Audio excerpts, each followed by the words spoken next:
Yesterday was quite a time, um, specifically because the live stream was such poor quality. So we're doing um, a little bit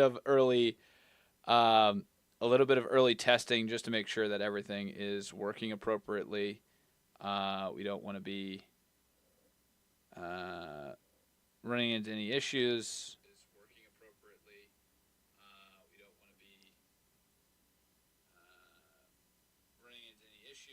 Okay. All right. The other thing too is I need to pronunciate my words properly. Um, but we'll we will continue onwards. Oh gosh. All right. I mean, like, I just want to say, to be alive right now is an absolute. Oh, it's a pleasure. Like, there's just so many exciting things happening. So many people, so many talented people that I know that are just going and building things, and excited to talk about a little bit, just like a little bit of the things that people are talking to me about, what they're interested in, what are the problems they're running into, what are they looking for. Um,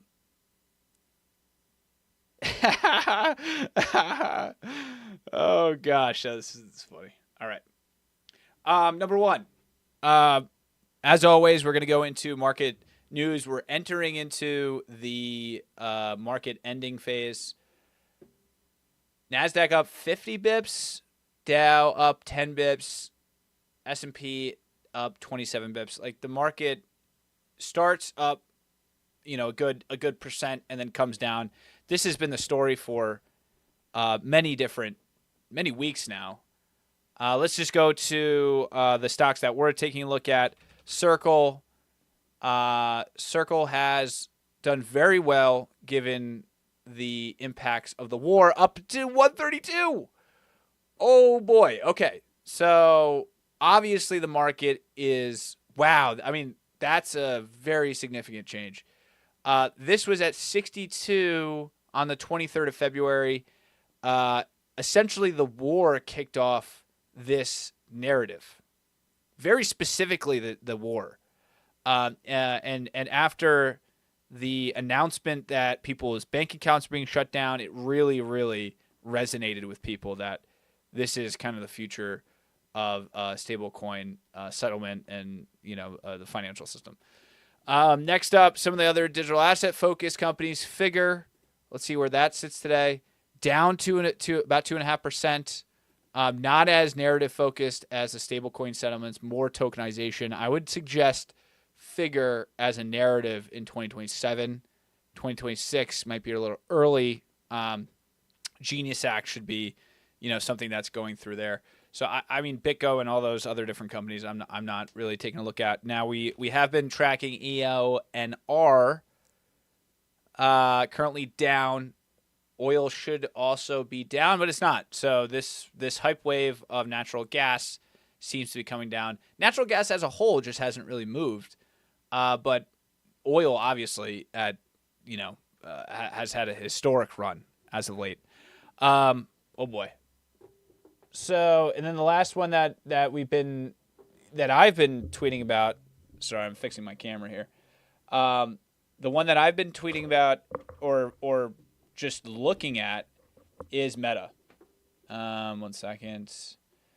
So, one of the things that I've been trying to understand is Meta's strategy, both in capital allocation, but also to who are they, what are they trying to do, and what have they been successful in recently. They're down about a point, right? One of the things that I've always been curious on, and maybe at some point we'll do a little back test on, is the announcement of AI related layoffs to the price action of the company. Now, Meta on Friday last week announced that they were reducing their workforce by 20%. 20%. Let that sink in a little bit. 20% are being laid off.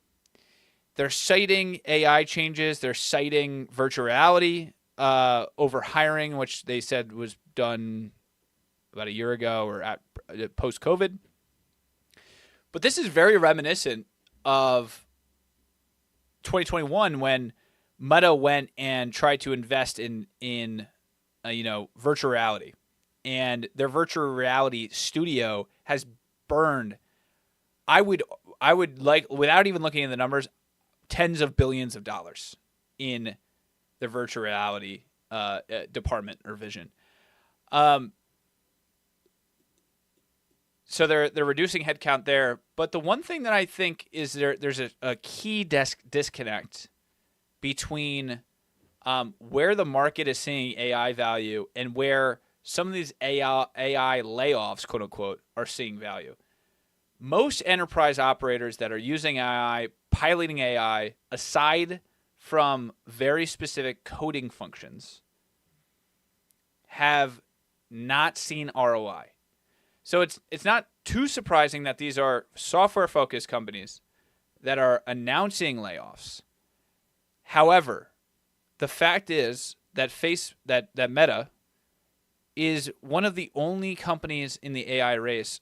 There's two companies that are kind of on tier 2. It's xAI and it's Meta that are trying to run foundational models. Llama Llama, I believe, is Meta Llama. Yeah, Llama is Facebook's foundational AI, which they released in April of 2025. So over a year, they released it. They were supposed to release another foundational model last week. It got delayed. They announced their layoffs. And there's a lot of different things going on right now. Now, they announced a pretty big compute deal or data center deal yesterday. It was a $25 billion deal. And they're definitely going towards this data set. I mean, the other thing with Meta, like, they spent hundreds of millions, billions of dollars, tens of billions of dollars of trying to recruit the top AI talent. So the fact that their model is losing, they're pivoting into buying real assets or data centers, which a lot of executives are looking at data centers and saying, do we really want to buy these systems? Do we really want to buy and invest in them rather than rent?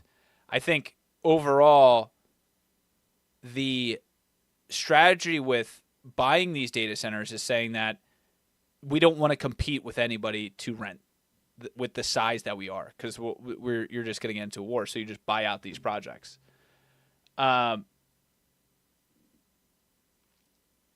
So that's what's happening with Meta. I am not currently long Meta. I'm actually short, which is a little bit shocking. But the fact of the matter is that they are losing the race. They did this in 2021 or in 2020 with virtual reality. And they seem to be floundering and spending a lot of money.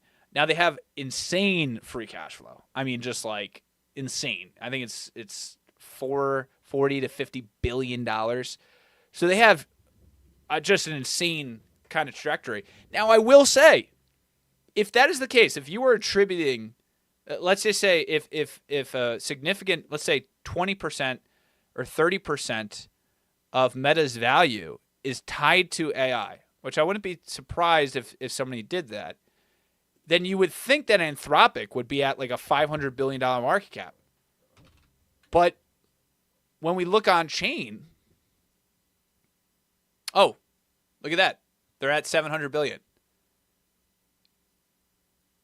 30-day change, 24%, 25%. We haven't looked at this in a while. But the fact of the matter is that Anthropic is looking like the winner in the race right now, and they're getting underpriced by the competitors. Anduril also just significant rise, up a good 9%. Premiums on these tokens, which are on chain, are pretty significant. I mean, we're talking about 12 to 20%, especially with Anduril. So a lot of demand for Anduril. If we go to Hyperliquid, let's just go to Hyperliquid and understand how Anduril is being traded there. They have their HIP 30, a HIP 3. Let's go to Anduril. Interesting. Oh, pre-launch maybe? Huh. I had thought that...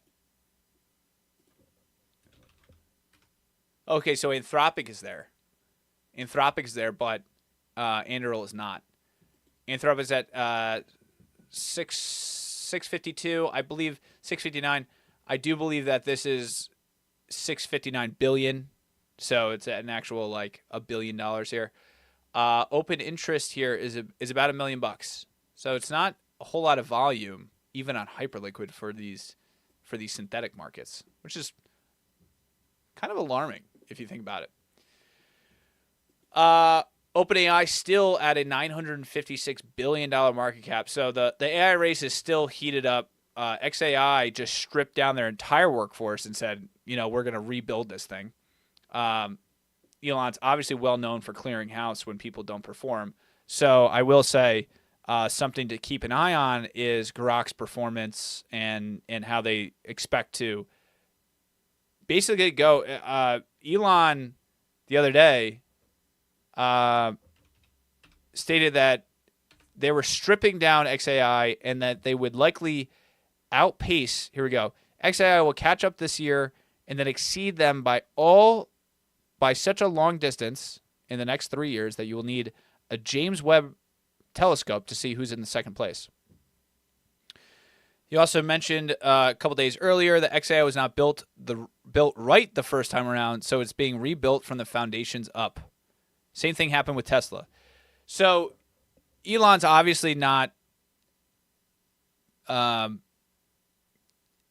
He's obviously a person that looks at the issue and says, okay, we need to make an immediate change, and that change needs to happen today. He guts the system and lets it rip. So overall, I am not interesting. I'm actually going to look at my position right now. I don't think Meta has a great growth story here, just in terms of like where they sit in the market, who they are, what they're looking to do. Also, it does seem day by day it's changing to where a lot of executives and the world is speaking about agentic and how are the agents going to provide to their humans what to buy. That could arguably destroy the advertising world, like just destroy it, because certain products will just find their edge in the marketing approach much faster. Overall, the market's up 50 bips when we talked about the QQQ. Bitcoin is at 74.5, so not terrible. Not terrible. It's definitely it's kind of running around that circle narrative, but overall still down from its highs. So hopefully you could argue that the Genius Act will help propel this, and this is a nice little catalyst to make sure that the floor is held. But it looks like the kind of key breakthrough point is around 80,000. Now, moving on. Let's touch on Iran for just a second. There's just so much. There's so much news coming out of Iran. I think the most recent news headline is Trump reached out to all of our allies of the United States, and for the most part, they have not come to the aid of the United States in terms of supporting throughout this conflict. Certainly not so in relativity to the Ukraine war and Russia. Furthermore, Joe Kent, which was the director of National Counterterrorism Center, resigned today, stating that, and I'm gonna provide you a synopsis of this, that this war is primarily driven by Israeli conflict, and it's a misinformation campaign that has roped in the president. This is it's just a wild curveball to see the director of national counterterrorism to come out and resign. Let's just take a look at some of the comments here.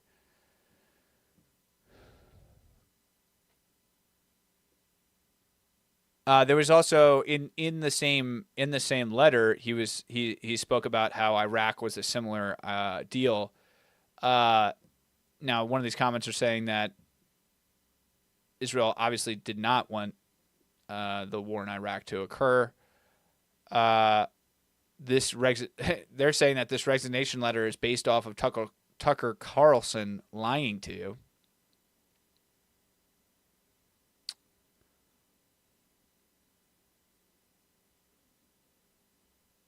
Let's see.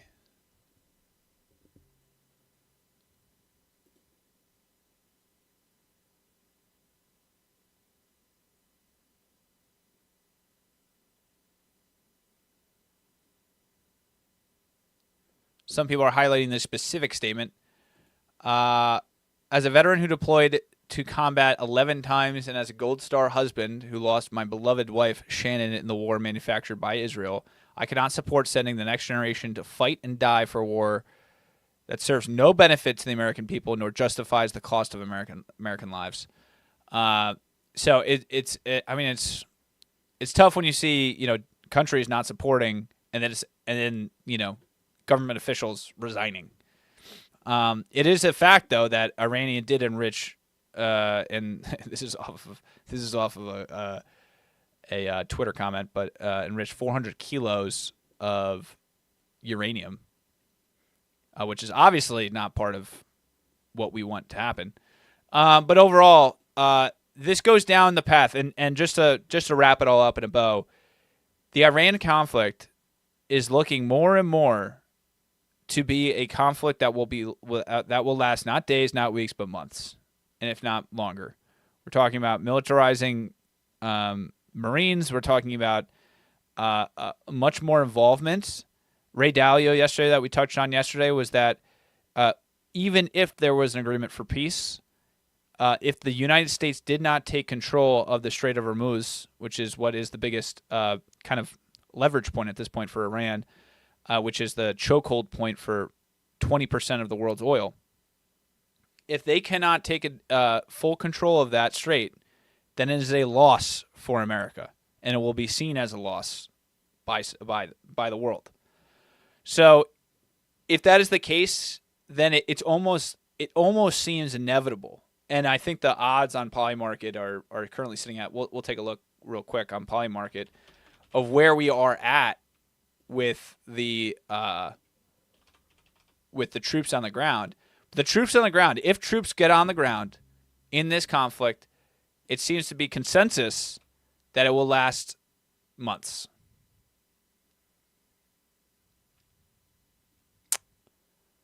Boots on the ground. I think it's boots, maybe. Let's see. Let's see what the Polymarket boots on the ground odds. Iran.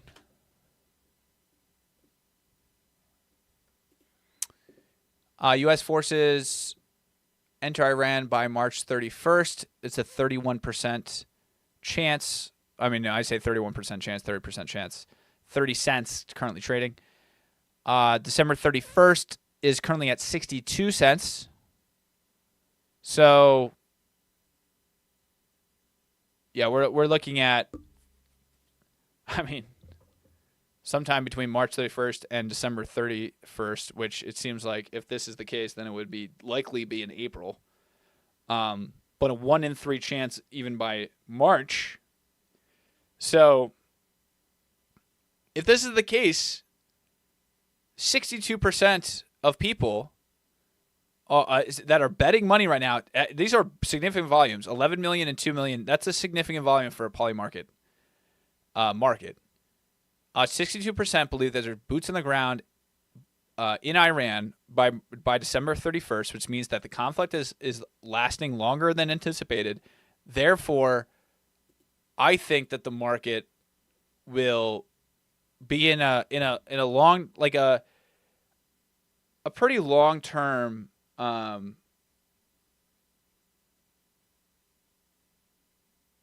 pretty long-term correction. Like I don't, not long-term, but like at least months. Like there's no, it's very, I think it's hard to argue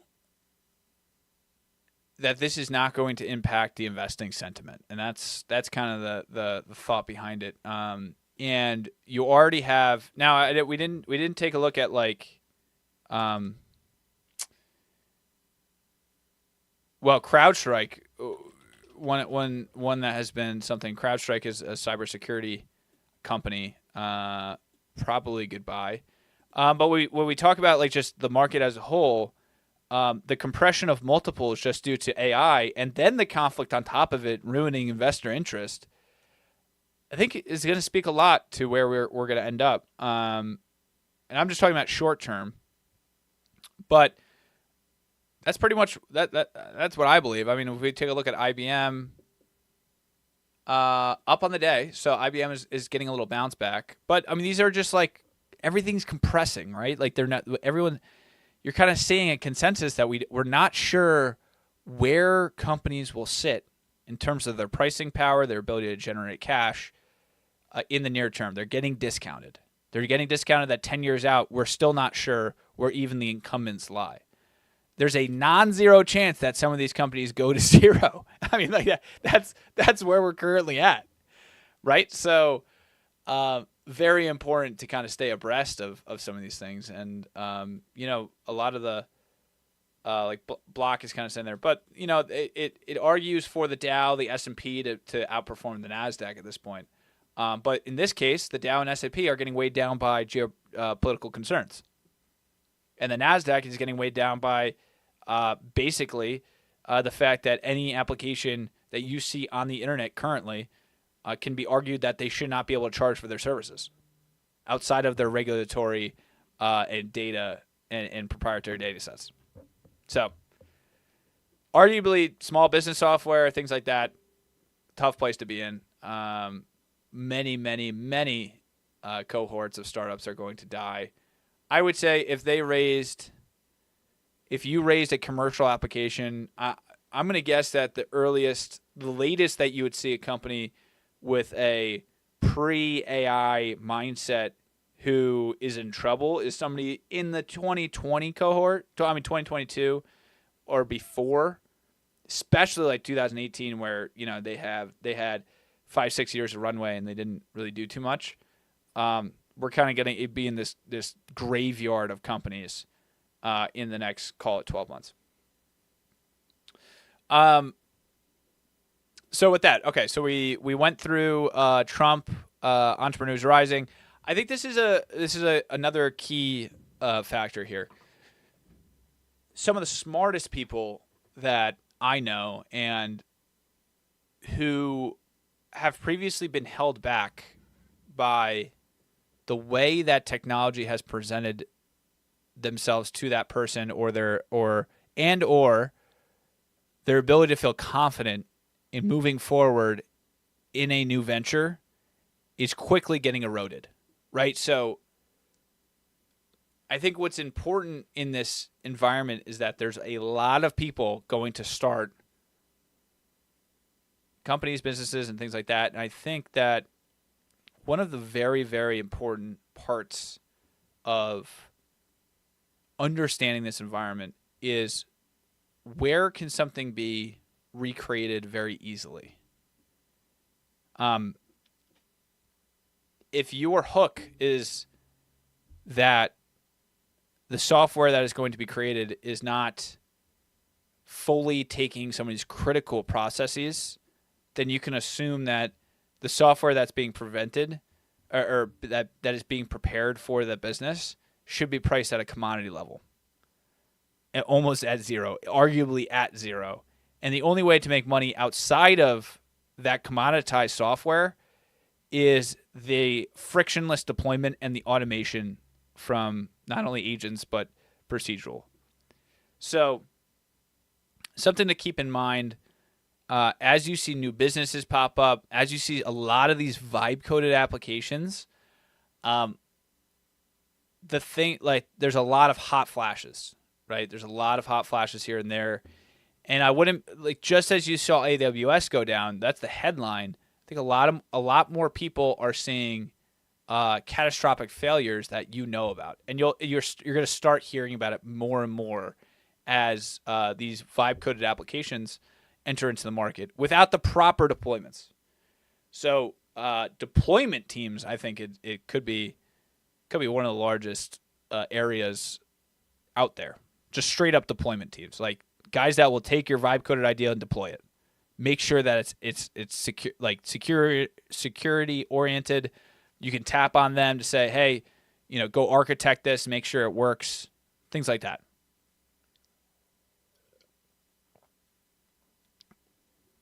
I would love to see a stat. Let's see if there's a stat on entrepreneurs. Newer stats. I do feel like the more I talk to people outside, like you go like a couple layers deep.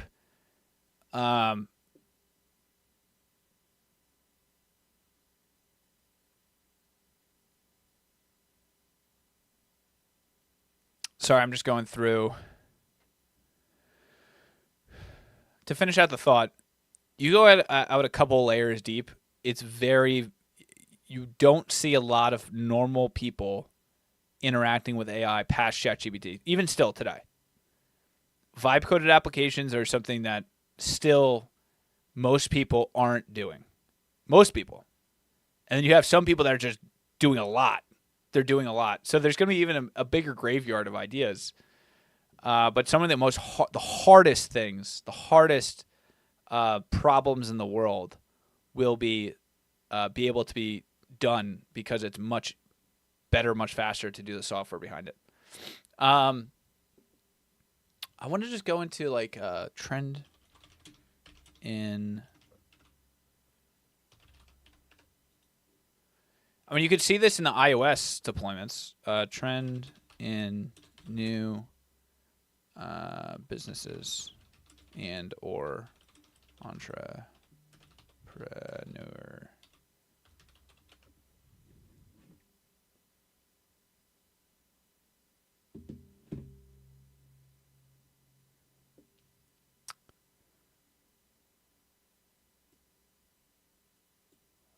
Let's see here. I don't even think the data is in. I don't think the data is in.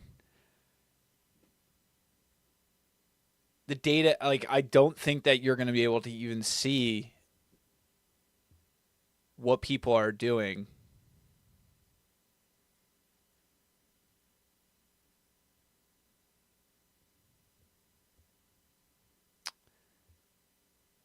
I don't think the data is there yet.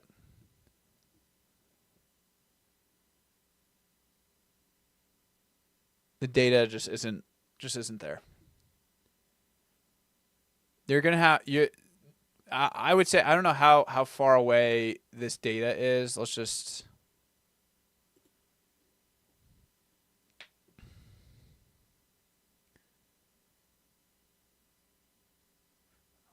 Okay, so full-time self-employment reaches the highest level. Well, that's interesting. Wow, actually, now that I think about it, you could argue that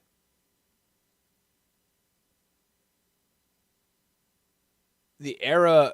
Okay, so this is a little bit of a hot take. I mean, a little bit of a hot take. The era of big business could potentially go away. And the reason why I say that is that in the case where you don't need 10,000 employees to do something and you only need 1,000 part-time employees, that you could argue that this idea of a part-time workforce is going to happen. And it's not only going to happen that people will have multiple jobs because there's not enough to do at a specific company.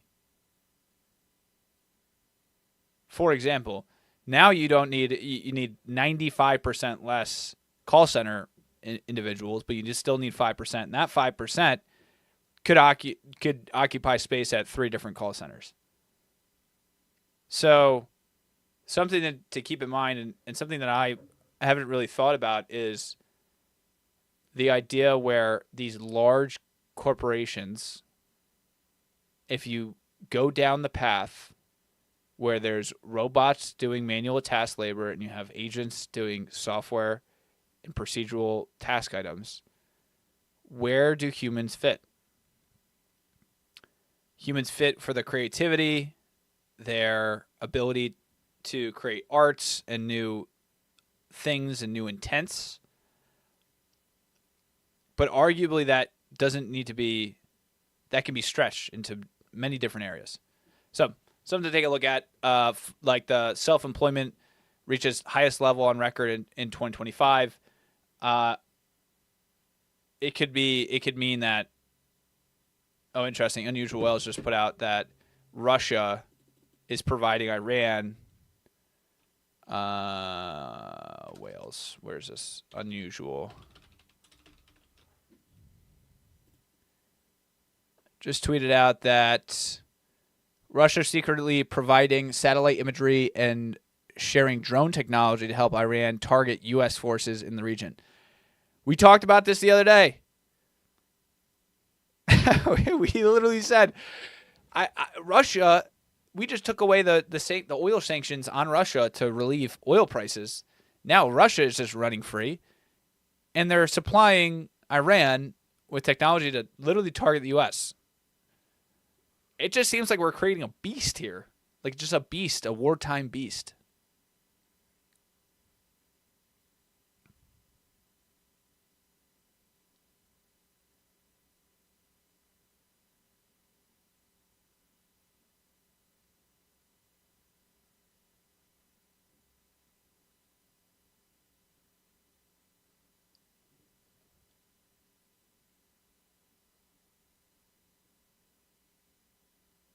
Oh, okay. This is an interesting launch video. Let's just take a look. I mean, there's new launches every single day, so let's just take a look at this.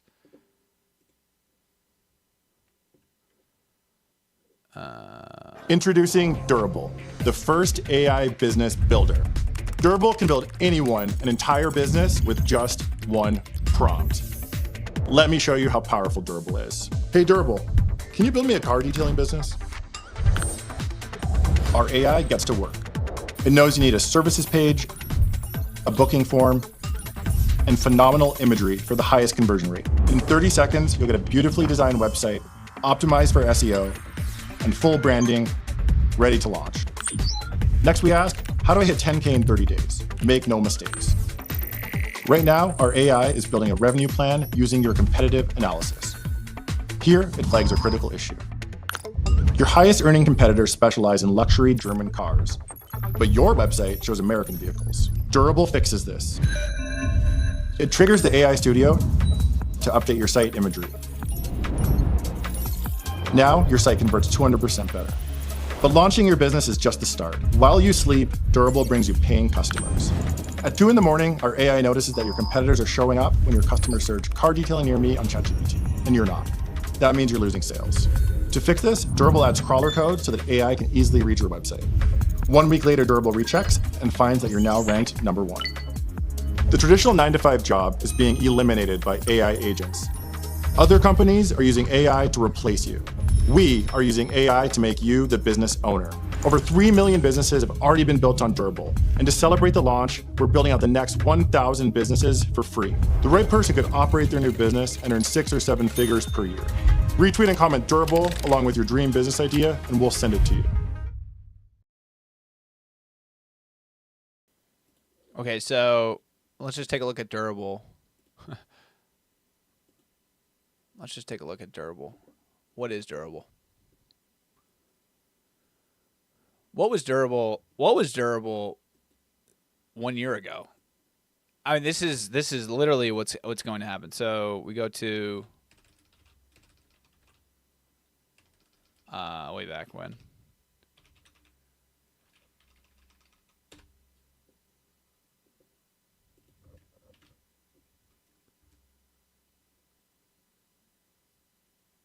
Okay, so let's just go to 2023.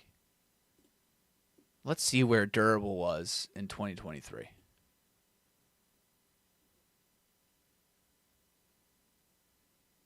Okay. Not a business.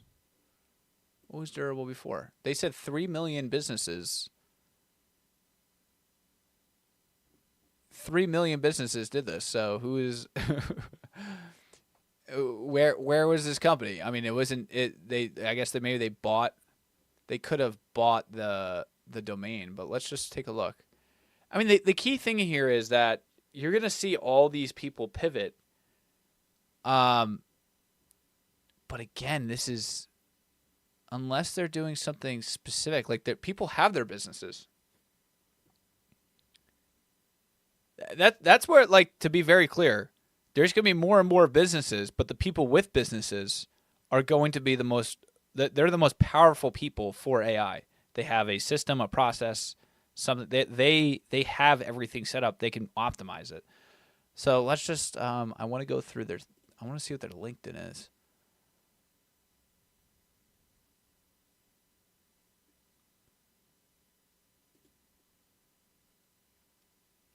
Founded 2021, 11 to 50 employees. So definitely is. Let's try it out. Honestly, I would love to see. I would love to see this. Let's create a jewelry business.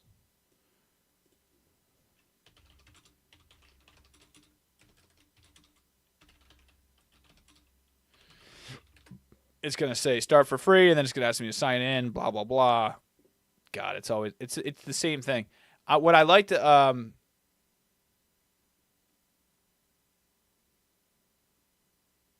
hello. Thank you. We're gonna close our other tabs. I'm sure this is eating away at our. We're just gonna try it out. Just starting. Newark, United States. I would say New York, New York. Business names. Ninnies. Jewelry.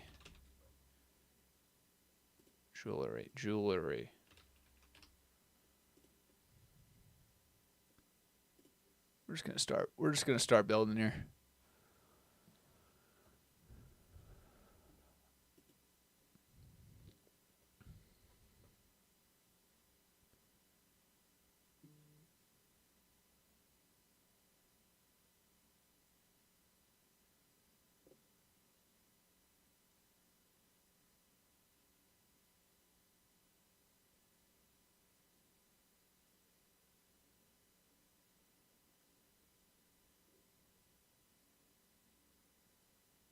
Okay, so it created. Okay. I think it did create one. Okay, so off the bat, much faster than other vibe coding applications. So good for them. That is definitely a +1 for these guys. So let's see. And also too, a lot of these businesses are the same. So I wonder if they're just using a specific template. So we add a section. So I think generally that they were a website builder. That's what it seems to be. Create an invoice. Here we go.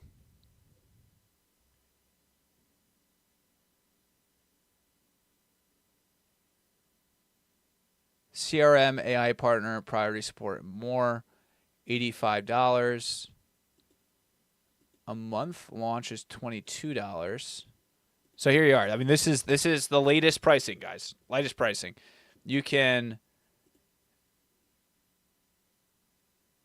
create an optimized website, a free custom domain, advanced GEO, accept payments, AI images for ads, social media posts, and logos, and you have a CRM AI partner.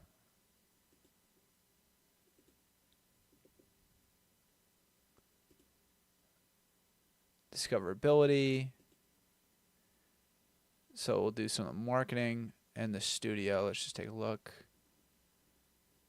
So it gives you it gives you some photos of jewelry for you to bootstrap your jewelry business, all AI generated, of course. Your AI partner, tell me what I should sell.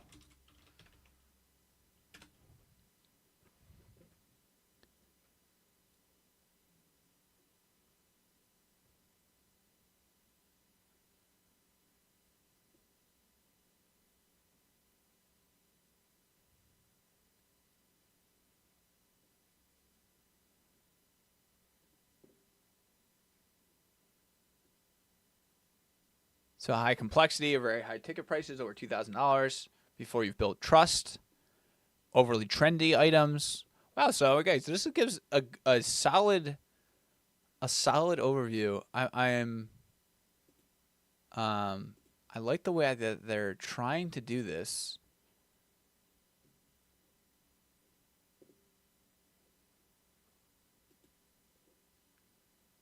You can manage the website.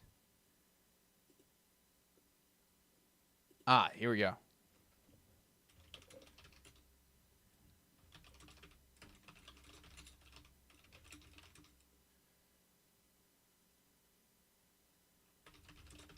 Custom.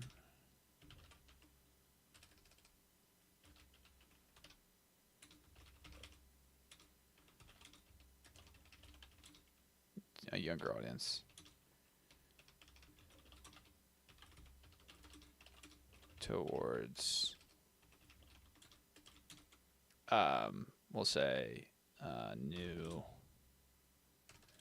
engagement.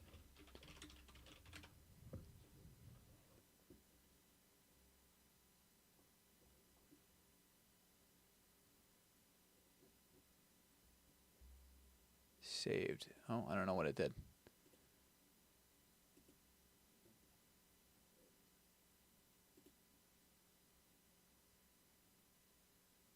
I'm not sure what it did. Okay, so it's a website builder with a CRM. I think that's what we have found. It creates discoverability and SEO settings, team, invoicing, payments, and billing. Okay. So yeah, it's a website creator. It allows you to launch them very quickly. I would like to see whether or not they are doing marketing. Create a social post.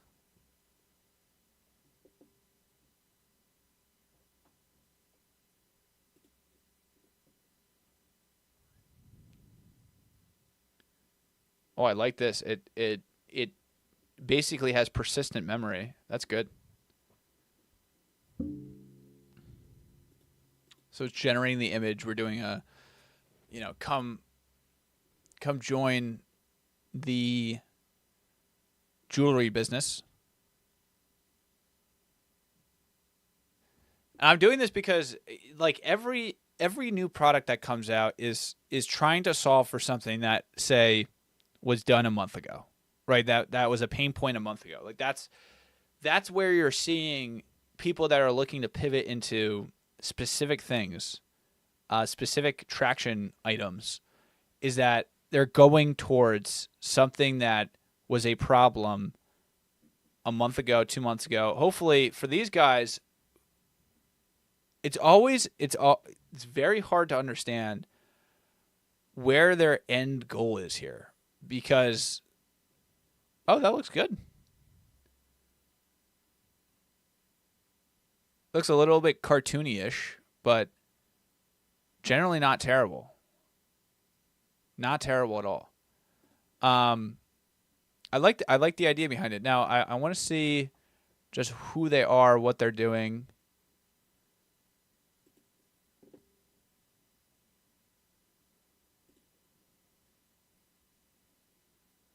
Let's go to their blog.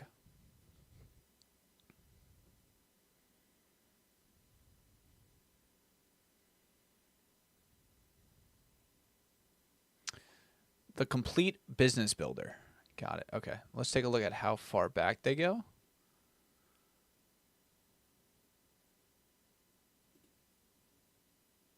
April 2025. So, got it. So they're going back to April 2025.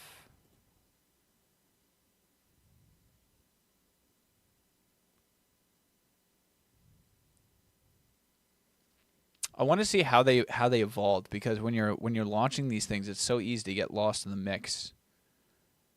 Right?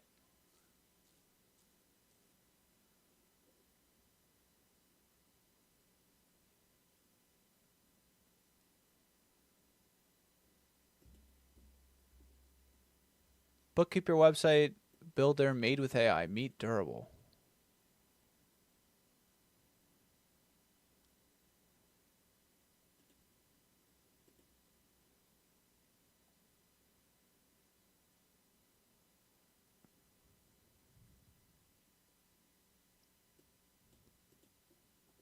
Sorry, I'm literally just running through this website, seeing what their blogs are, what they're looking to do. Obviously, bookkeeping is something that they're seeing traction in.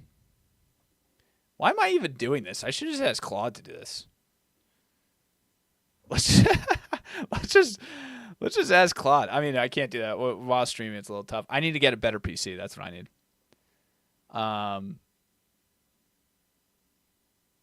GoDaddy versus WordPress versus Durable. I would like to understand this. So GoDaddy and WordPress offer unique approaches to building websites. GoDaddy offers a range.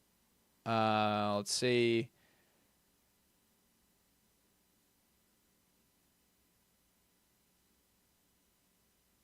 So they're basically saying that they're more expensive. They have SEO capability. User friendly. I would argue against that.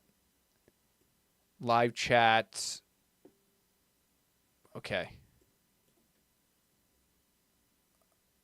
How when you're building a side-by-side comparison of your competitors, and you say you're more expensive, yet the only thing that you're providing is SEO coverage, a better UI, I'm not really sure how that helps you.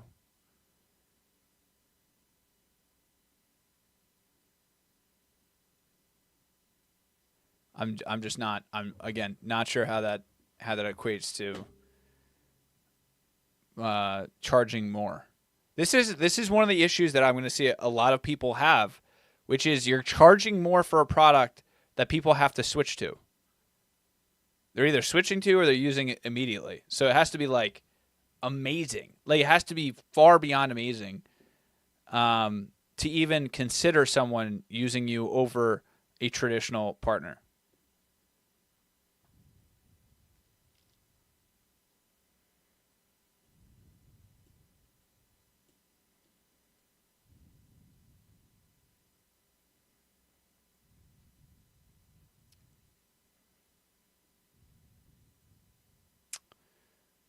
And we're just going through. This seems like an SEO. This is an SEO blog. I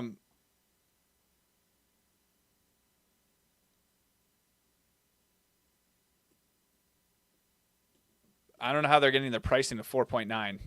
Yeah, okay. Anywho, always good to look and see and feel what new businesses are coming out. It's always super important. Super, super important. Oh boy. Oh boy. What's going on here? Froze on me. Did everybody freeze on me? No. One moment. Nope, we're still going. We are still operating. Okay, good. All right, very quickly, we're going to switch over to Indexify. At 4 p.m. every day, there is a new portfolio that comes out. We always like to highlight the portfolio itself. show you what is the current trends, what's happening.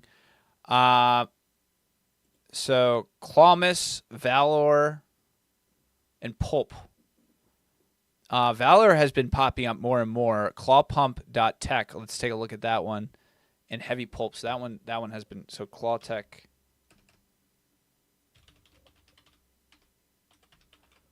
Gosh, these things are insane. Clawpump.tech. Oh, clawpump.tech.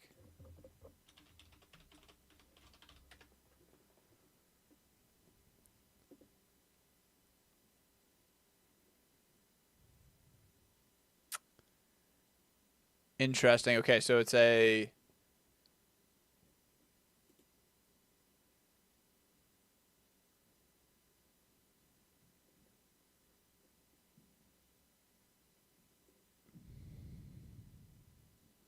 launch pad.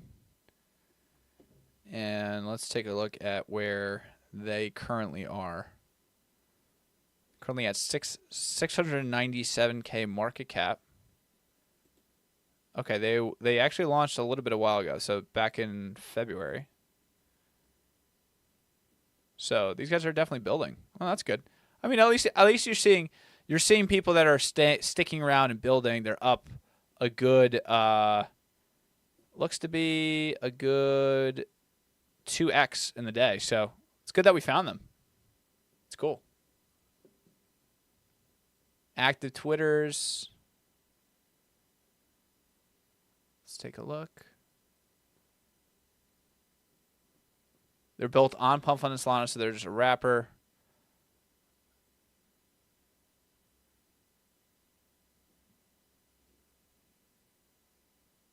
Nice.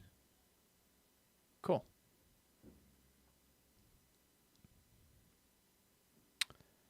Oh, so they were the winner. They're a winner of the Pump Fund hackathon. Well, that's cool.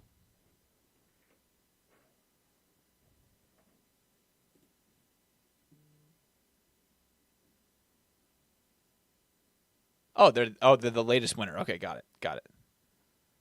Oh, we should definitely Blocks API. Another winner.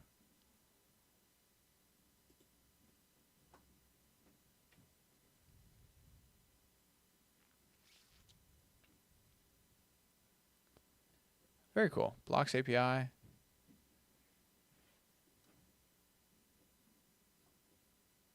They're allowing for tokens to be launched on their launch pad. What are the other highlights? Pumpcade.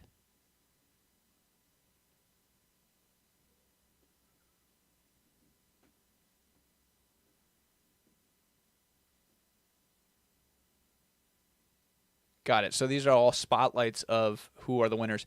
At the end of the day, we will definitely be indexing the winners of all the different platforms which are using tokenization.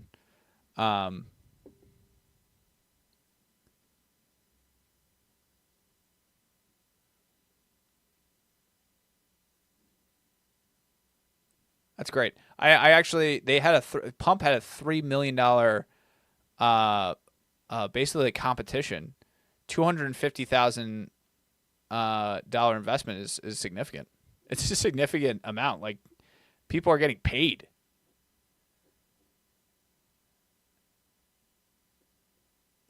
That's fantastic. I wonder what it's just a Google form. Wow.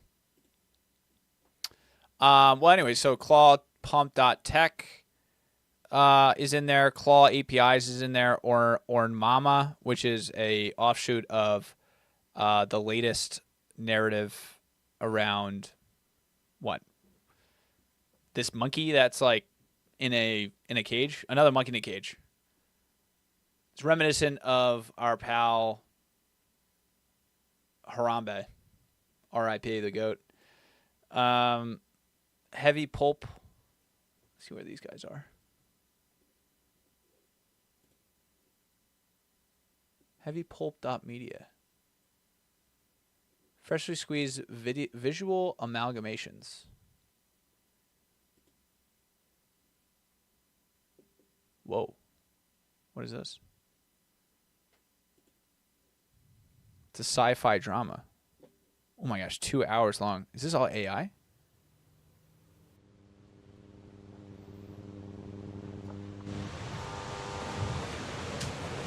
Hey, Mom? Sweet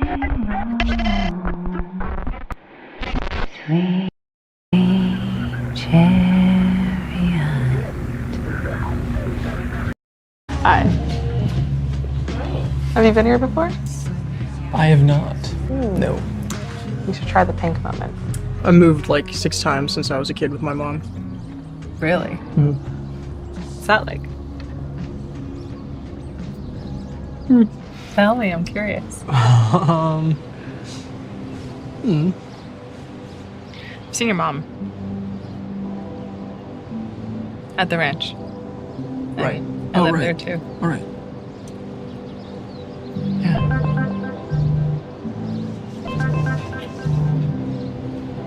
That's a phone. Yeah. Not my first choice, however.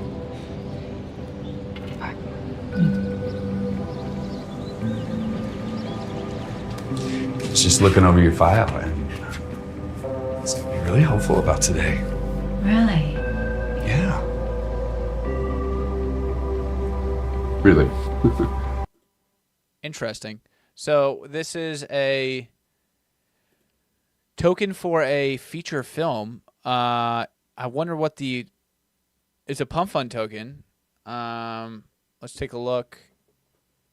If this is like a community token, this is pretty awesome. I mean, like to bootstrap an audience on a short film is great. Heavy Pulp. Mark. Wow. Andreessen did comment on it. That is pretty wild. I wonder if he invested in Heavy Pulp.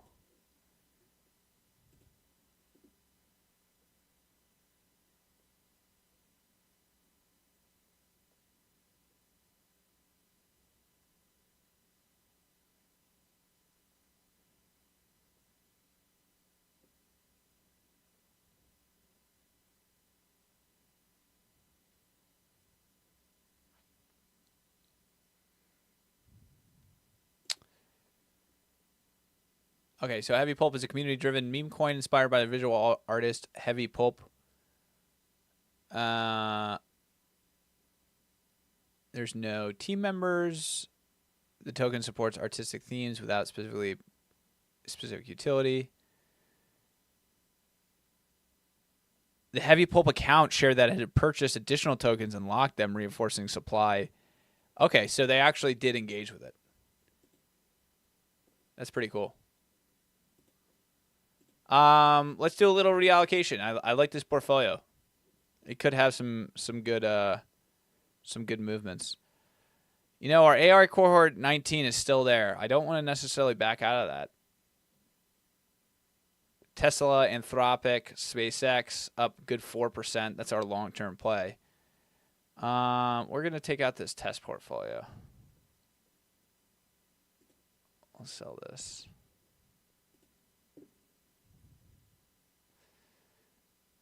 AI cohort 26. I think this is craziness. One of these tokens rugged. I think we have to up it. We're just gonna cook some slippage here.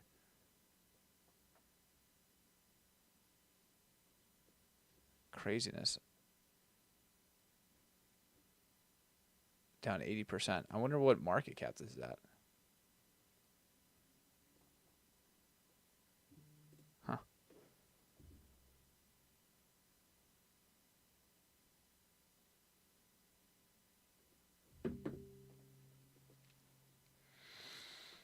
We'll take a little bit off of this one. We're gonna do a little distribution here. A little distribution with our current holdings. This one has been doing well, and I think it's good that we take some off the table here.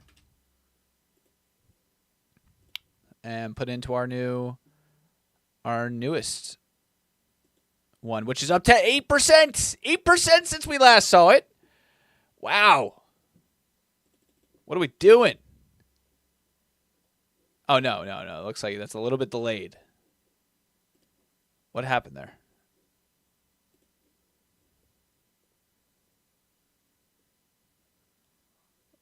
So we'll buy it. It's pretty low market cap, so we do have some good potential here. Valor already up. That's good. Alrighty. Now let's just take a look at the on-chain markets today. We have who is the highest gainer on the 4-hour. Let's set our volume threshold a little bit higher here.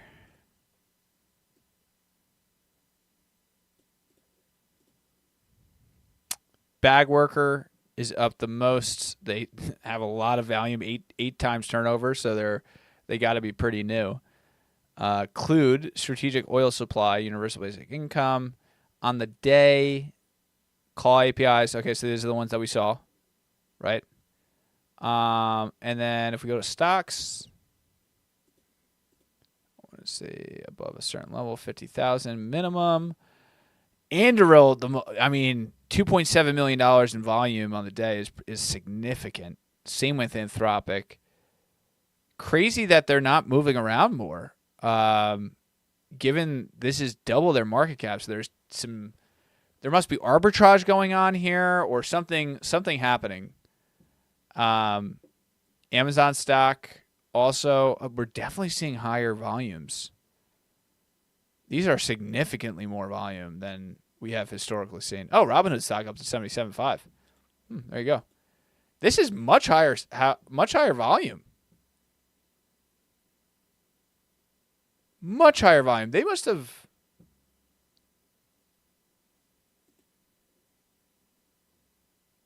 This was not the case weeks ago. So the volume on tokenized stocks is up. There must be some arbitrage between the two. So good on them.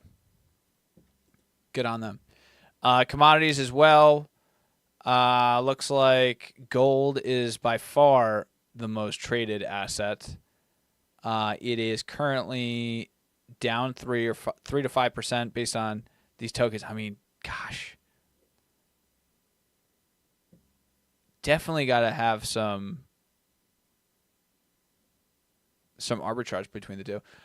I'm also curious, Universal, one of our backers, I'd like to see how they're doing.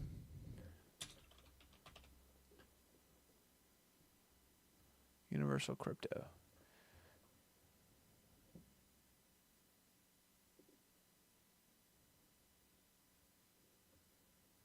Universal.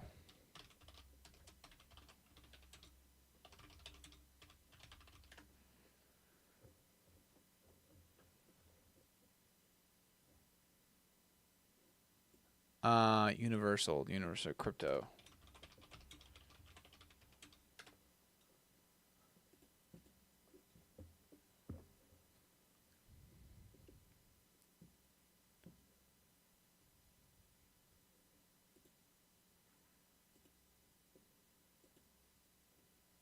So these guys are the ones that are bridging assets on chain.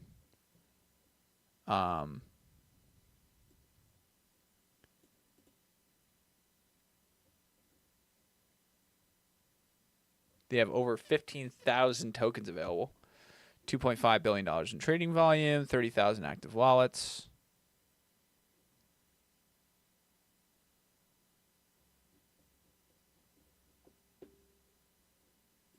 We'll go to their app. Let's take a look.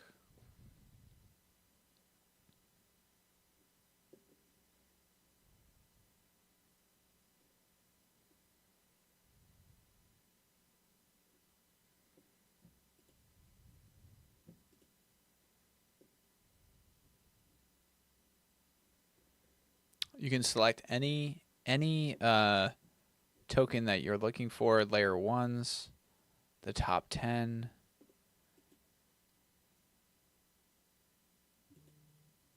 I'm surprised that they're not just combining everything.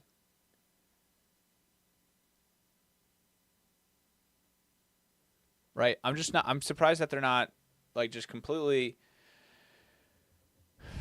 Just a meme coin down 97%. What? I don't think so. Is that is that true?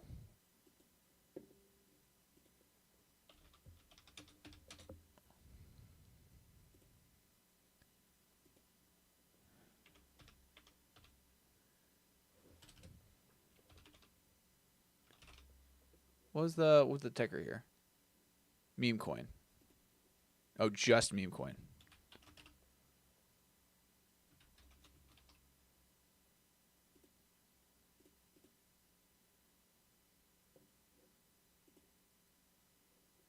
Just meme coin. Is this? Did this get archived?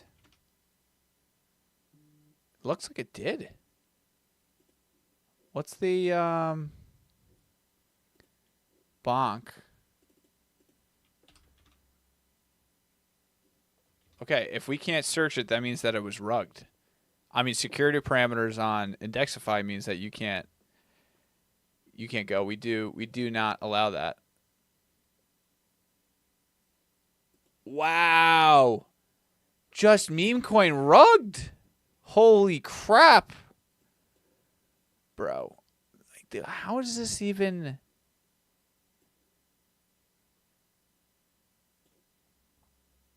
What happened? What happened to this? This is craziness.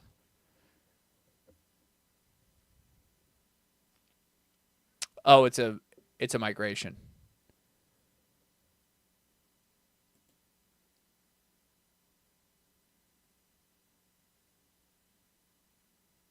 I'm not sure why. Why did this migrate?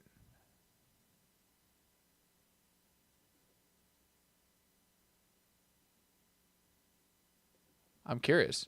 Something to consider for if any of the Universal crew is watching. Wow. Wild. DeFi, Aave, Uniswap. I haven't came in here in a while. They definitely changed their tone of how they are they're utilizing this.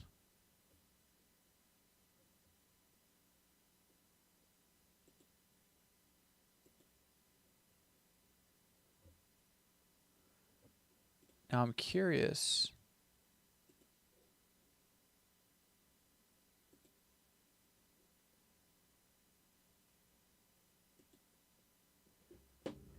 I am...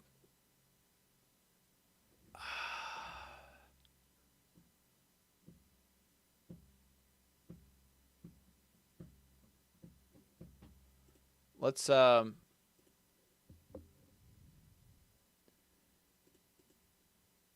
you kind of think to yourself, just with like these types of applications, I know we're going through it, and I know I'm a little quiet, but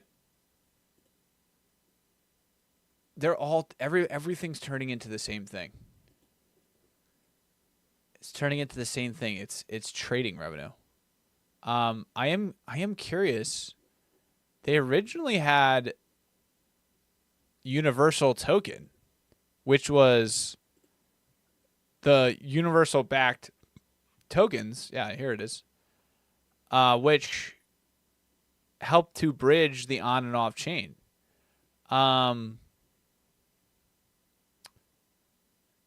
However, it doesn't seem that they increased this. It looks like it actually decreased it.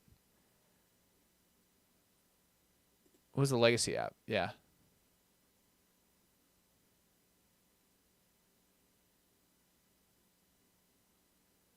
Yeah, here is the original one. But I guess they moved away from it, and now they're just a cross-chain development platform or trading platform.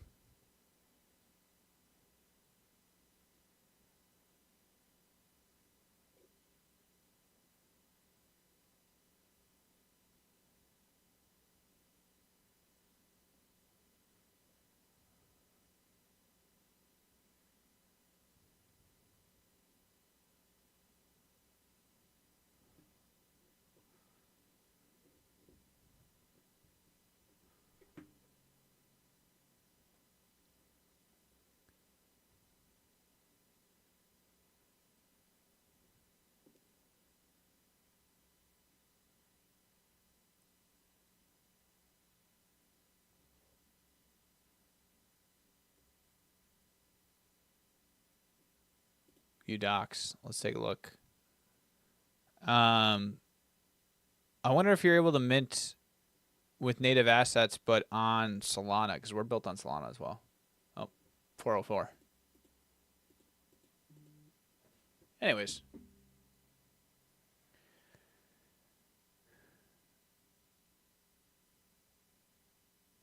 Okay, Save America Act is also going through, which is the you need to have a. Oh, do we invest in? I want to close this out. I'm always taking a look at these things. Up 5%, nice. SpaceX, Tesla, and Anthropic portfolio. What an absolute banger portfolio. Banger. Whoa.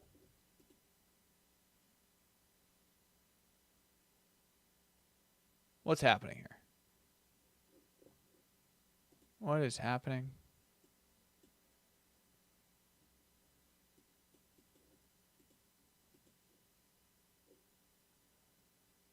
Something that we're going to have to check out is this is currently at 107 and it's coming down. I wonder why. I wonder why.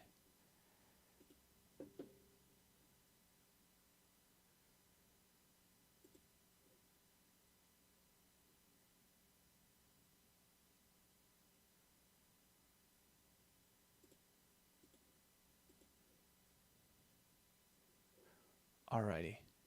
That's definitely moving. Definitely moving. Let's go through some of the headlines today outside of this.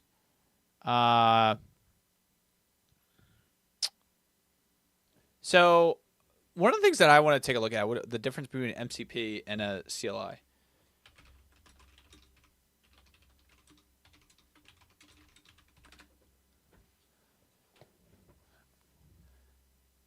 Yeah, for all the technical folks on the line, everyone's like, oh, you're an idiot.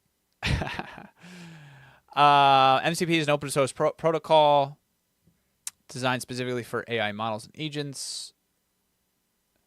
Exposes tools and functions. The AI client connects to it. CLI is just a command line tool.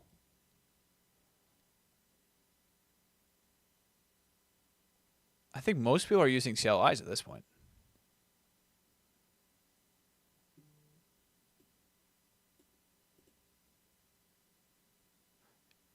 Yeah, so a lot of people are moving from MCP to a CLI, which is a little bit more procedural heavy.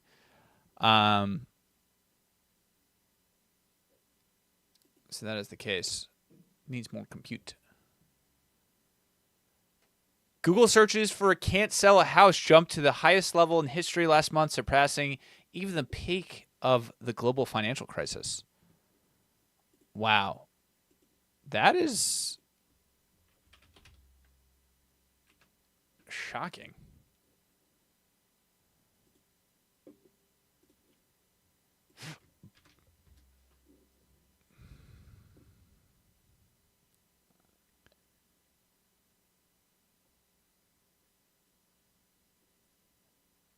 That is actually shocking. Let's just take a look at that. Google Trends.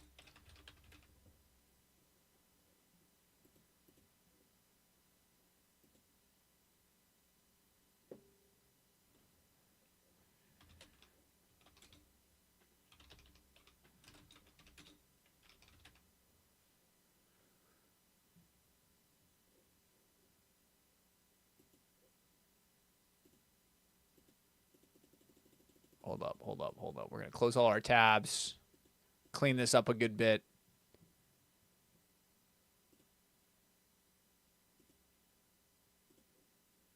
Can't sell house?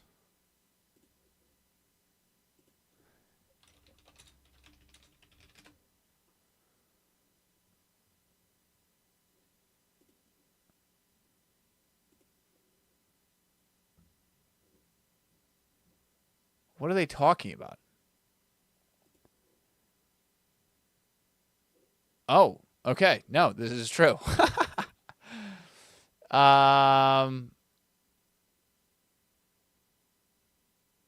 Okay, so basically none of this is actually good data. which means that we want to go through 2025 onwards. But 2022 had a similar focus. Wow.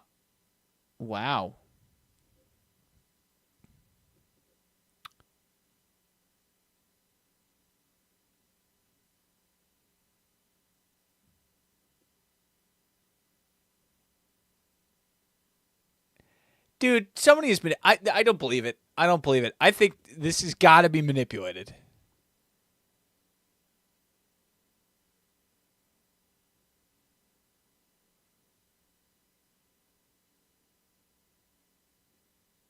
My head hurt.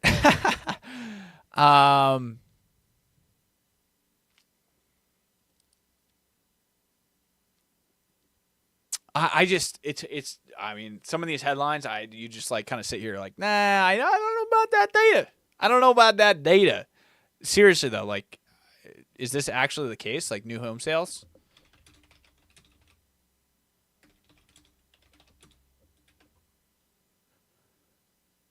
New and existing home sales reports.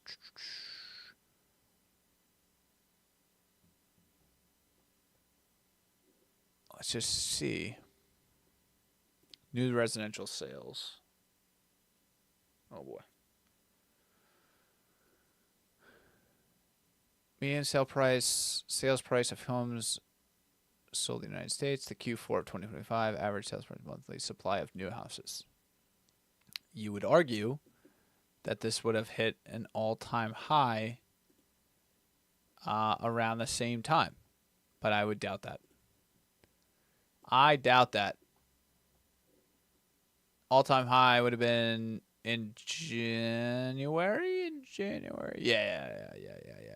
December was the latest, and new supply was at 2010 levels. So since 2022, it's been pretty elevated.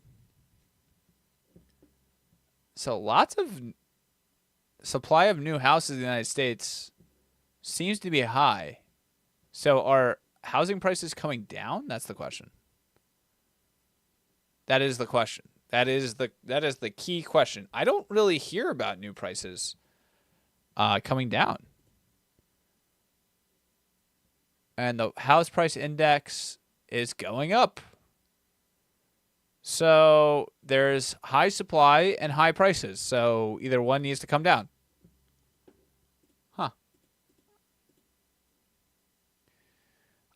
Meanwhile, the 30-year mortgage rate jumps to 7%, essentially. The highest level since November. So, the fact of the matter is people don't want to get mortgages at 9%. That's like insane. Or 7%, sorry.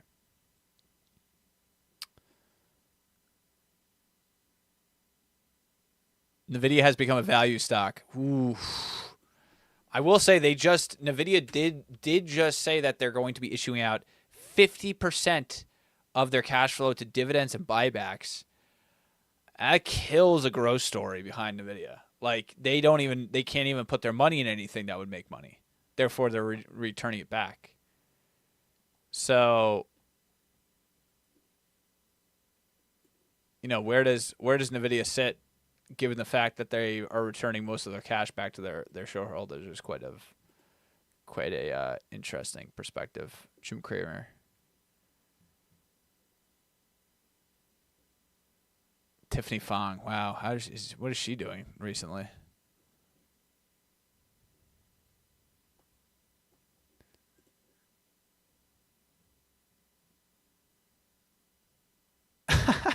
Mark Andreessen. Current status, retard maxing. Wow.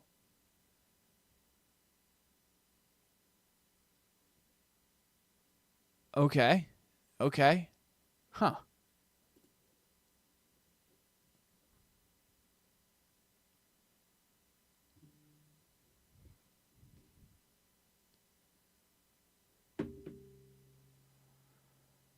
Yeah, so this is NVIDIA's latest release. CEO Jensen Huang said that NVIDIA will spend 50% of its free cash flow in 2026 on share buybacks and dividends. Here's the latest. we obviously generate a very large amount of free cash flow. Now, we're also growing really fast. NVIDIA is accelerating growth at a very large number. So last quarter was the largest quarter we've ever had.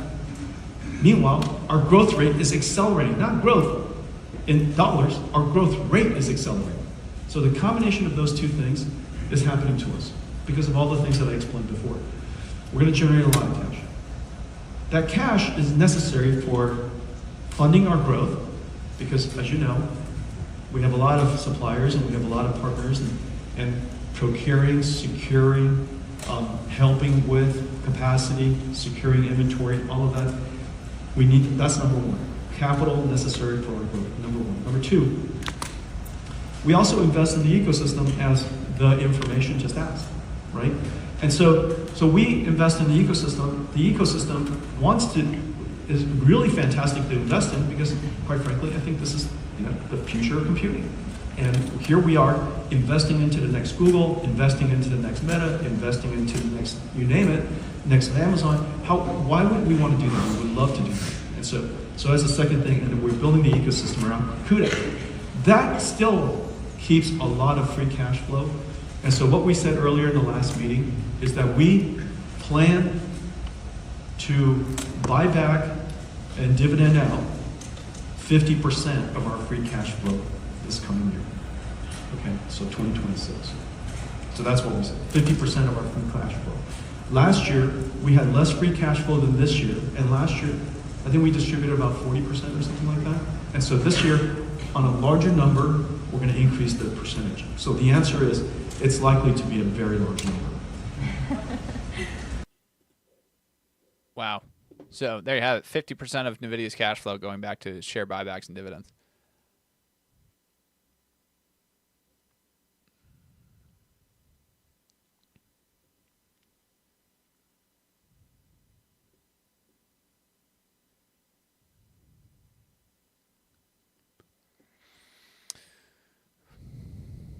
Global jet fuel prices just rose 82% month over month. Yeah. Oh boy. I did see online the unhedged airline stocks will take a hit. I think American Airlines was up, JetBlue. I mean these companies, JetBlue down 1%, post-market up. These companies are just getting, wow, holy freaking crap. Yeah, I mean, these are down 25% since the war. They've never really recovered since COVID, really, on their capital structures. Now, on the other hand, Southwest has always been a company that has hedged their oil and historically has done really well doing that. So they've taken a critter as well, about 20%. So airlines have been pretty much the heaviest hit during this period of wartime. Especially, I mean, you're going to see, your flights go up in price.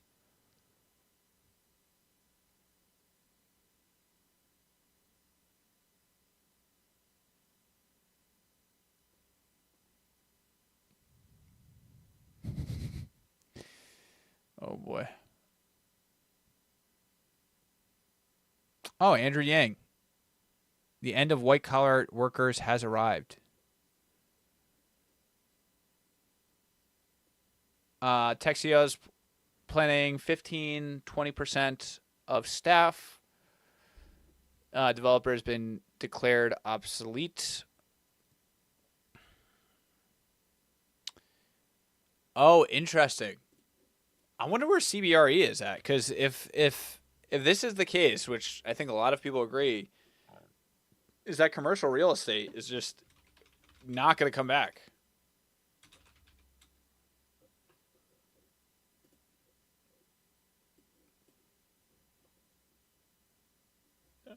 I mean, that's the argument. Commercial real estate is just going to get crushed.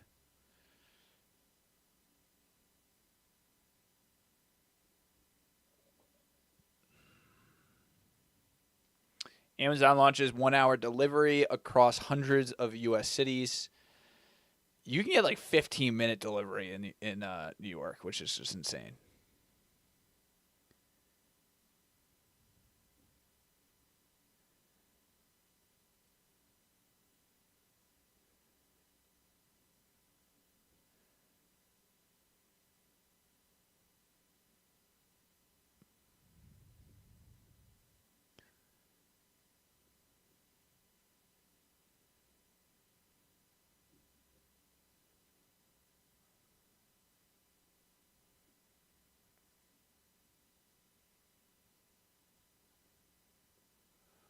Oh, odds of entering a recession in the next 12 months is up to, what, 48%?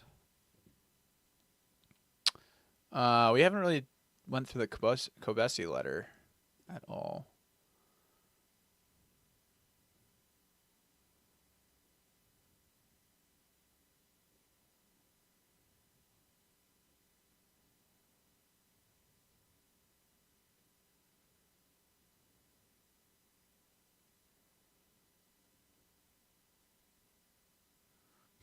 Coffee prices. Coffee prices have surged 30% year over year and 127% since January 2020. I wonder why. Now, where's Starbucks here?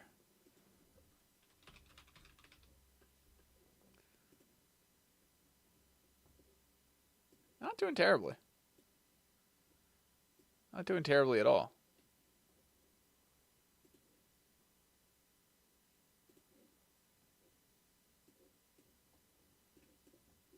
No, seems very solid.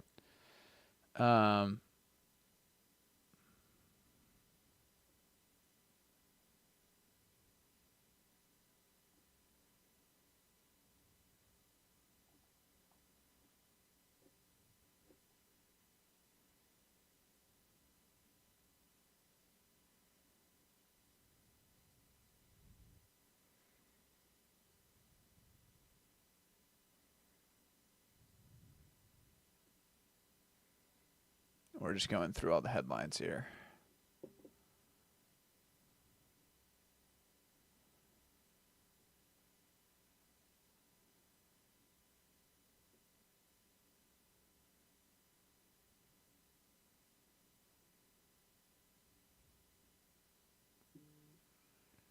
GSR is acquiring 2 digital asset advisory firms in a $57 million deal to become the one-stop shop crypto capital markets partner.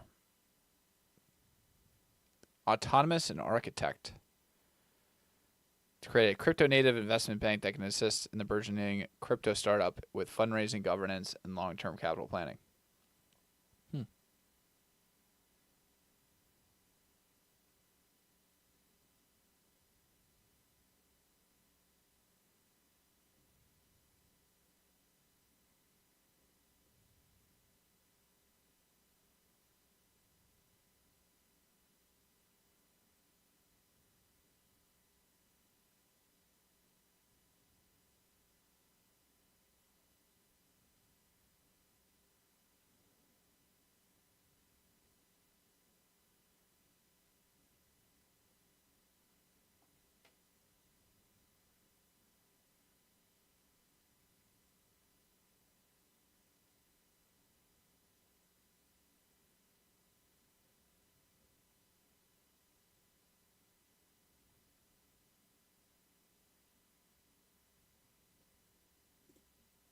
Hi, Jensen. Thanks for taking my question. My name is Amit. I'm a retail investor.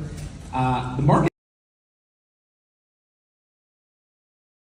has really started to question the value proposition for legacy software companies over the past few months. And with the rise of agentic workflows, many people think these platforms can be vibe coded away.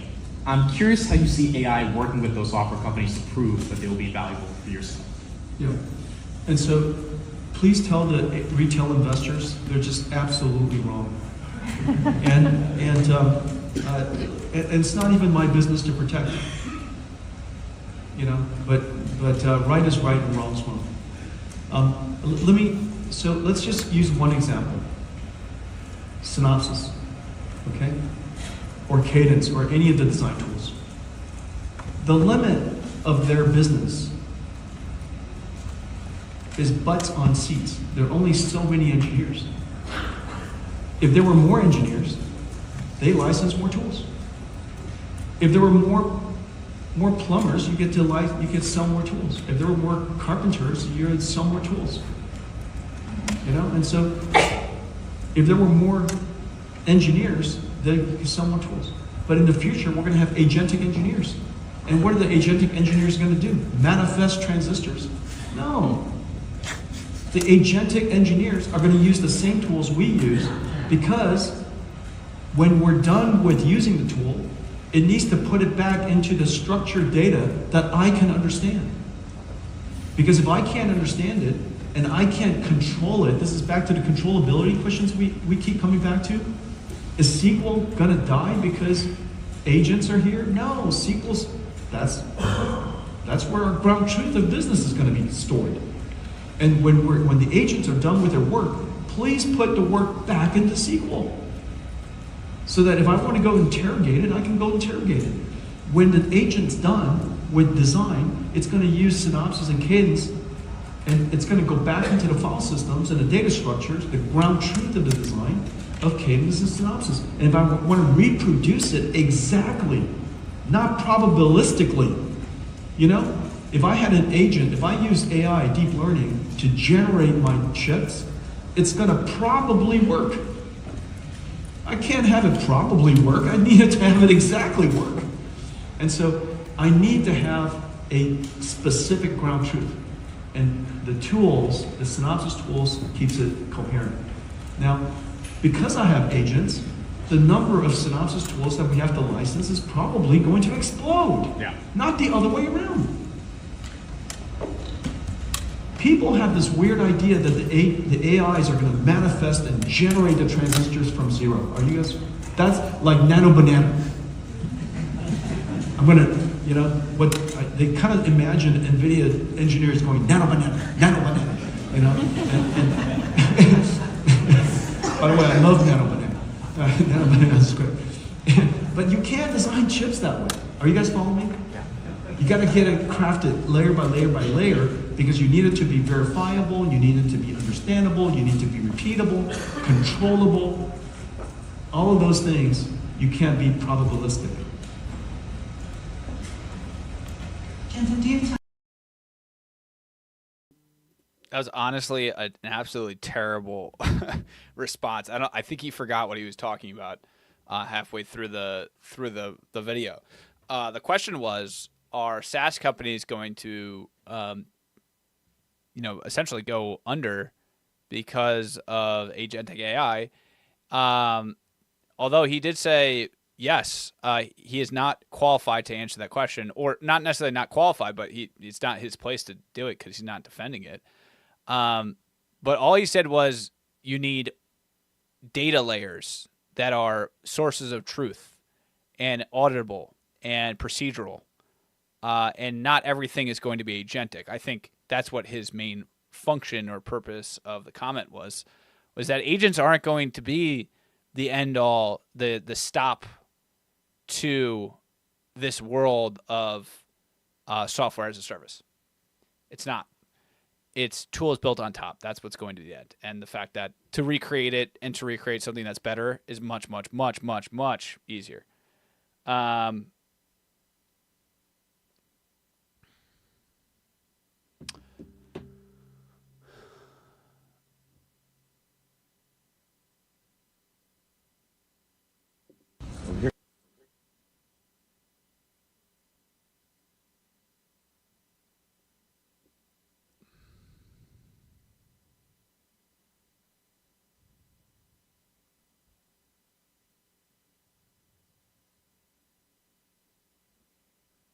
Here's every single one of the 103 companies that Jensen called out as AI native today.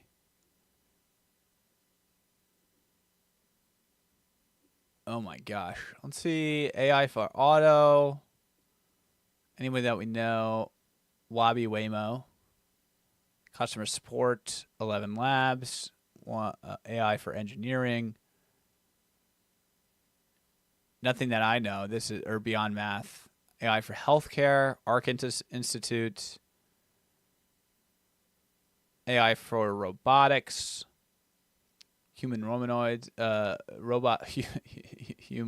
robots, EasyBot.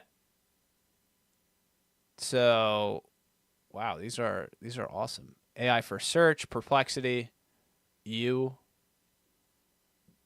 AI for software development, CodeRabbit Cognition, Cursor Factory, Greptile, Lovable, OpenCode, TL Frameworks, PyTorch and JAX, Inference Frameworks, SGLang, VLM, Agent Frameworks, AutoGen, LangChain, MCP, OpenClaw. Okay, so these are all, yep, those are much newer. Frontier model builders. Wow, this is probably the most frontier model, or the most thorough frontier model list that I've seen in my lab, although I haven't really looked for it. Anthropic, Cohere, Descartes, DeepSeek, Gemma, Humans, Kimi, MagicJab, Midjourney, Mistral, OpenAI, Poolside. Wait a second. Hold up. Where it... Sorry.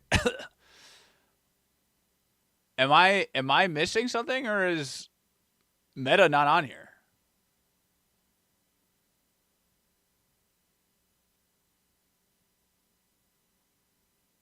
As Llama.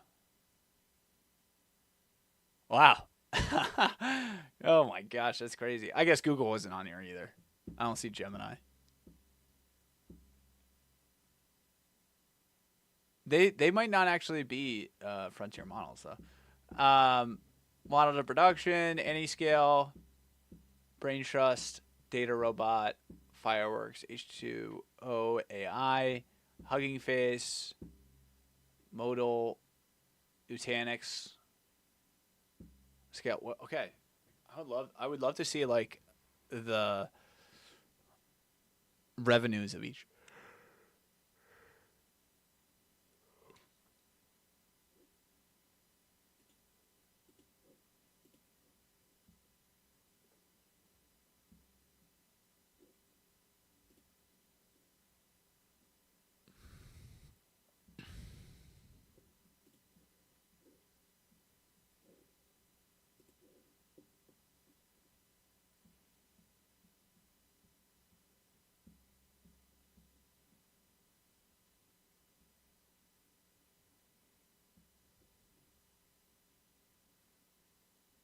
Wow, the Disney CEO is stepping down. Wow, let's see where Disney stock is at.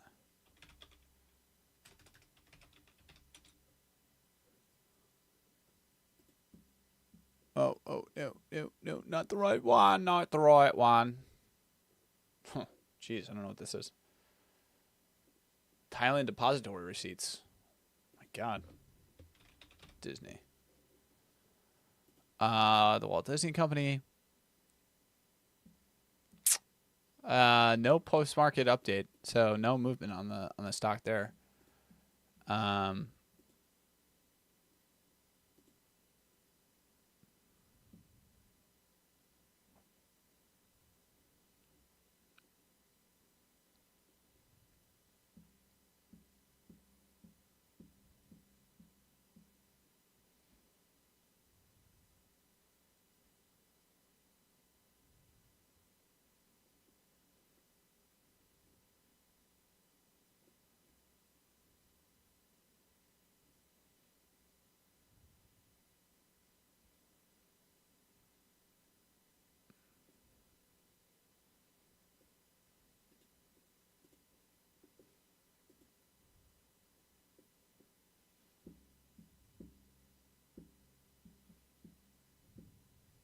This is cool.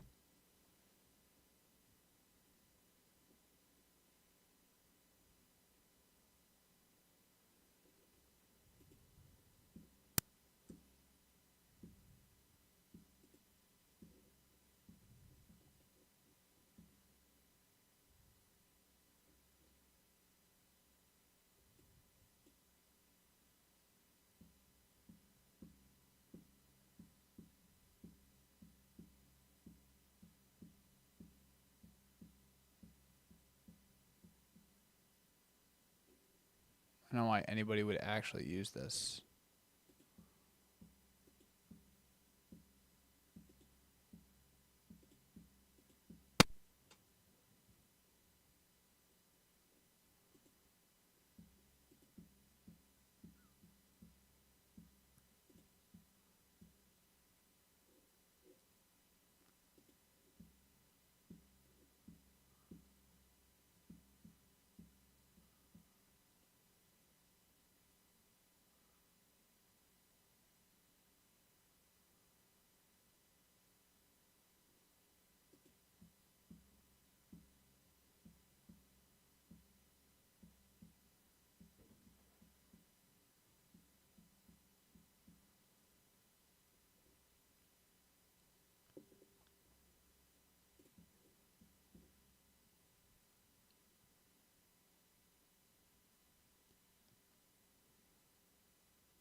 Deravio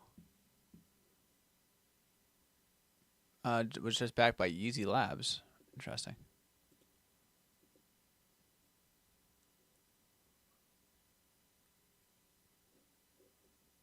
Continue with Phantom.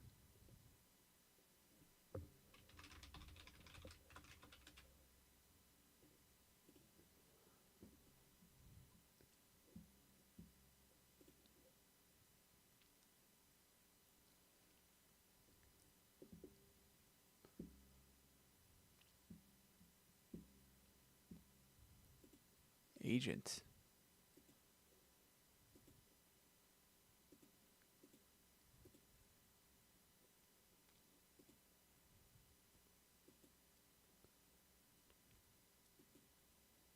Who uses this stuff? I mean, like, seriously, like, this is like the 10th one in a row. Like, what is like,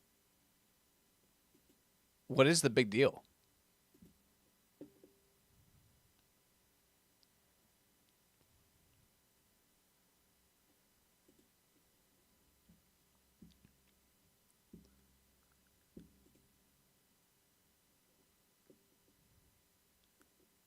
I mean, this is a pretty serious lineup.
Ultra low latency, yet it's trash.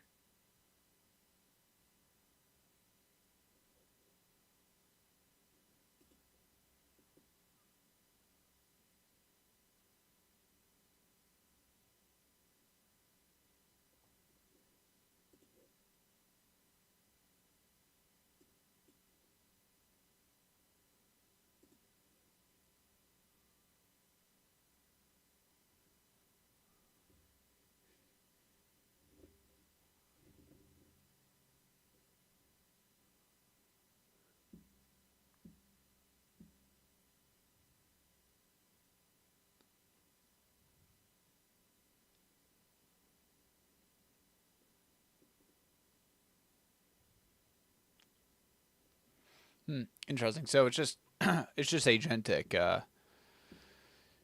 agentic trading. It's cool.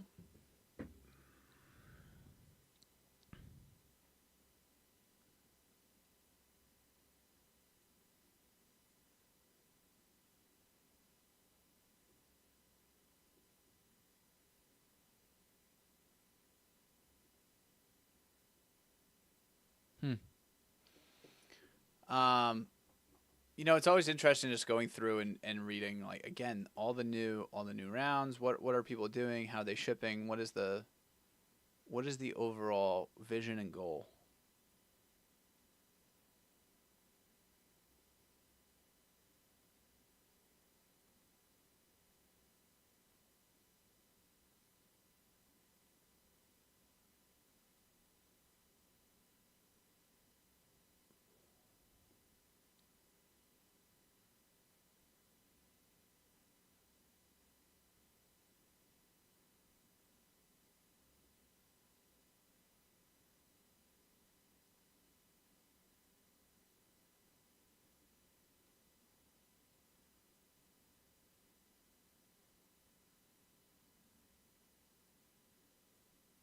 Okay, interesting.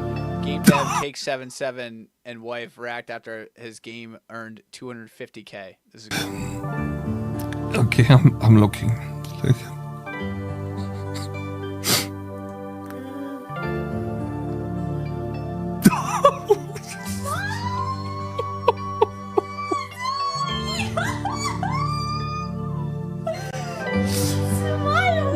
Oh mein Gott. 45, das stimmt, 250. Stop. Wow, Berg, wow.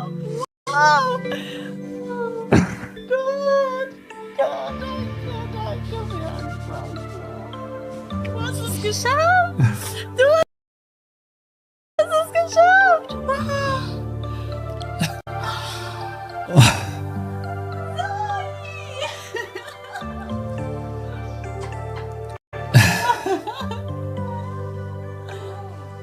Hey. God. That's actually insane. Like, what did he make? Must have been awesome.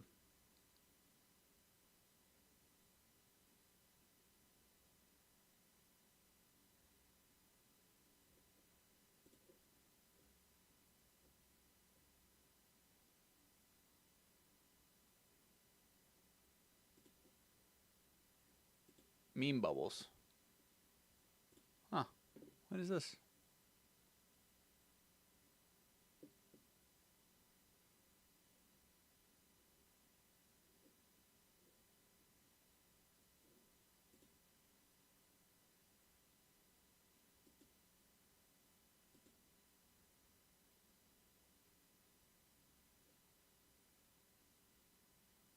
Huh.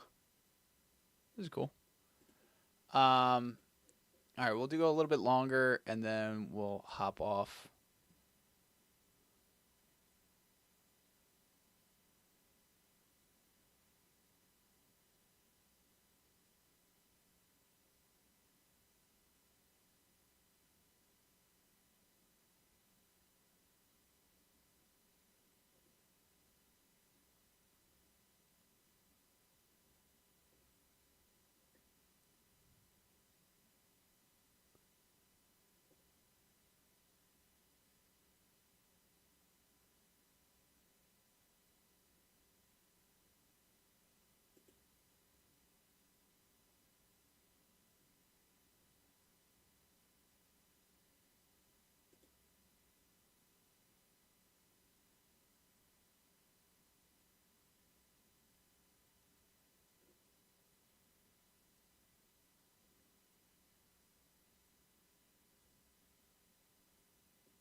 Jeez Louise, they're saying short everything on this. My God.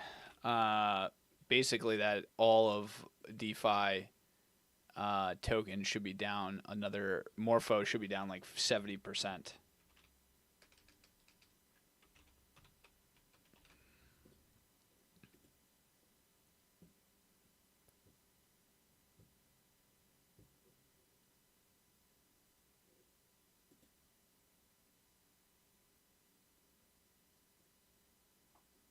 Yep. Alrighty. All right. Well, listen, we spent some time. I mean, it's just crazy what's getting announced. What is the current one? Actually, I do want to see what is the latest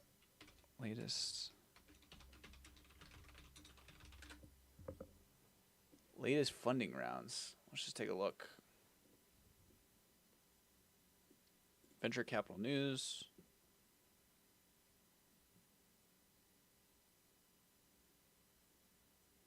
I'm curious on the super early on. I want to see where the pre-seeds are being raised.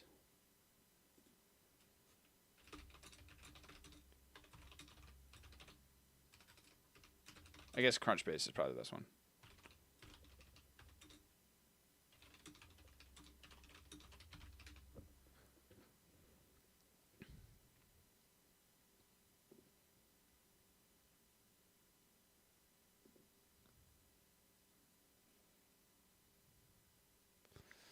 Golf equipment resale, marketplace, AI native due diligence.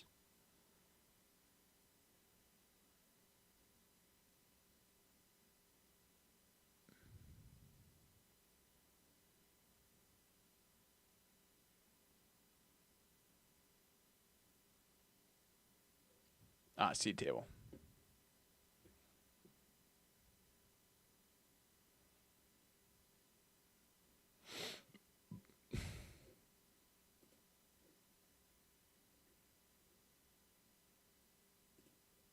Okay, build a live dashboard of the latest ones. No, I want to see it.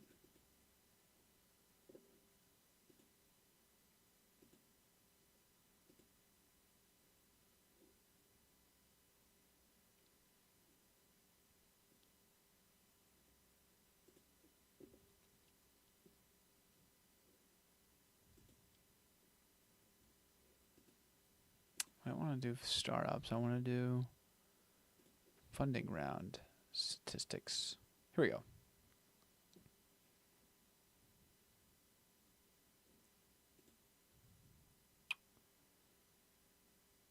Number of funding rounds are up since October. January, there was obviously a dip. That's pretty normal. Total raised since November was up. 63 funding rounds.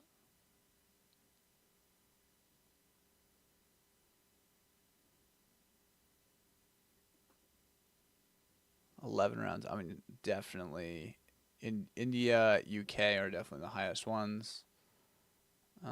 Seed table. I would like to see the seed table ones, but these are only.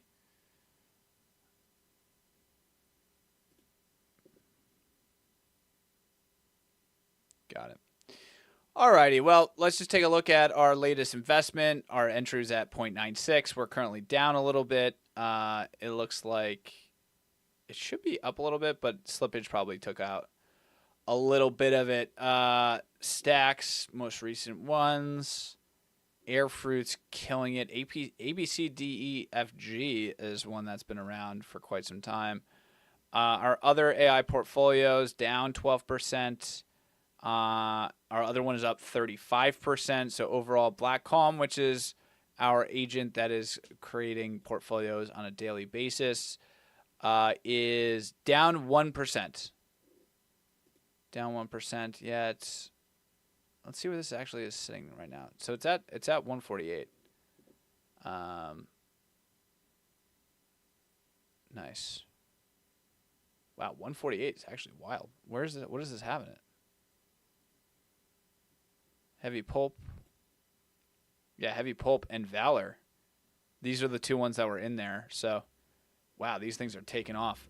Alrighty, guys. Well, we had a nice long stream today. Obviously, just going through the market, understanding how it's all working is just so important. And these early new startups and just seeing where they're situated. I think that's one of the most important parts.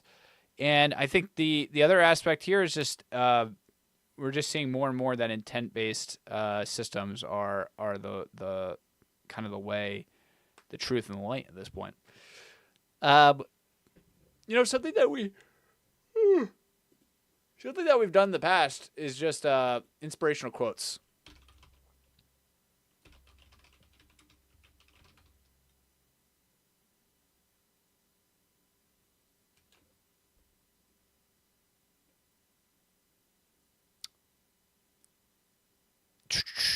Let's do this. A pure hearts always win in the end. The light is real. What a nice little ending here to keep going and make sure that you're not screwing people over on the path there. But here we go. We're gonna end it here. Enjoy the rest of your day. I will see you all tomorrow.